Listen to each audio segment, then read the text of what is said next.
let F proton force, proton neutron and force. Neutron denotes the magnitude of the net force by proton on proton, neutron on neutron, and by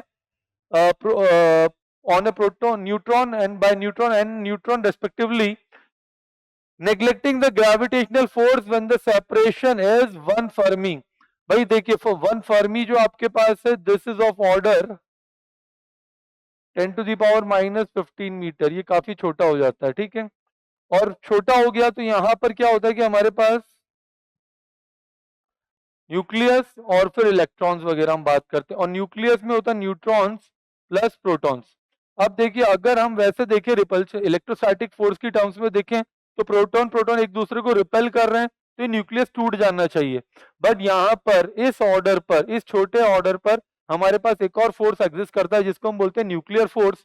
और nuclear force के case में neutron and neutron proton एक दूसरे के ऊपर forces लगाते हैं और वो अट्रैक्टिव होते हैं ताकि न्यूक्लियस बंधा रहे, और वो जो फोर्सेस होते हैं they are much greater than that of electrostatic force, right.